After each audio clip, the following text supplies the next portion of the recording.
این ناو شهید مهدوی نیروی دریایی سپاه در میانه خلیج فارس.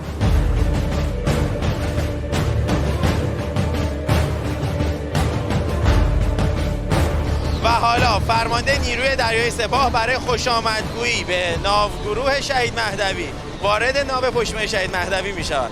بعد از چند روز دریانوردی؟ بیش از 57 روز دریانوردی رو شرکت هم توی رزمایش بریکس. بله. در آفریقای جنوبی رفتن و این 8مین ناوگروهی بود که از نیروی دریایی سپاه با اقیانوس‌ها سفر می‌کرد. نزدیک به 3 روز است که این ناو از مأموریت طولانی مدت دریانوردی خود برگشته. نزدیک به نیمی از کره زمین. حدود 10700 مایل ما دریانوردی کردیم. یعنی چقدر؟ تقریبا یه چیزی هلوهوش 18000 کیلومتر میشه. ناو شهید مهدوی در قالب ناوگروه 103 جمهوری اسلامی ایران همراه با ناوشکن نقدی و ناوبندر مکران نیروی دریایی ارتش برای نخستین بار توانست دریانوردی طولانی مدت سپاه را به ثبت برساند با حضور در رزمایش بریکس در جنوب آفریقا. فرمان که برای ما خیلی ارزشمنده که این سفر رو انجام دادید شما با همه سختی‌هایی که کشیدید و امیدواریم که از مهمان نوازی آفریقا ملت آفریقا جنوبی خوشمون باشه.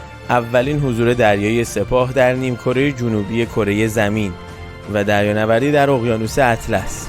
بعضن افسران نیروی دریایی سپاه با طول موج‌های نزدیک به 20 متر دست و پنجه نرم می‌کردند.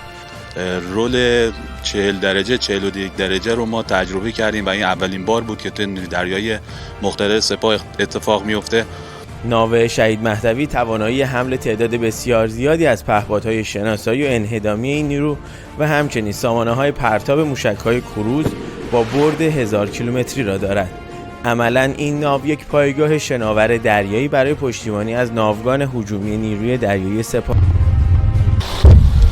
تمام آبهای دنیا دیگه دور از دسترس ما نیست و ما هر لحظه منتظر ابلاغ فرمانی از فرمانده کل قوا هستیم که هر جای کره آبی زمین پا بذاریم. ایران عملاً با اعزام ناوگروه‌های مستقل خود حالا در کنار نیروی دریایی ارتش به وسیله نیروی دریایی سپاه توان حضور طولانی مدت و همچنین حفاظت از منافع راهبردی خود در اقیانوس هند، تنگه باب البندر و تنگه مالاگا که 3 تنگه راهبردی مهم جهان است را به نمایش می‌گذارد. دشمنان بدانند این بچه‌هایی که این چنین با اراده به فرمان رهبرشون اقیانوس‌ها رو میشکافن، دریاها رو میشکافن، چه ارتش قهرمانمون چه سپاه میشکافن، اینها یک اراده فولادین دارن، یه ایمان قوی دارن. ترس این عزیزان فقط از خداست. یونس شادلو، خبرگزاری صدا و سیما.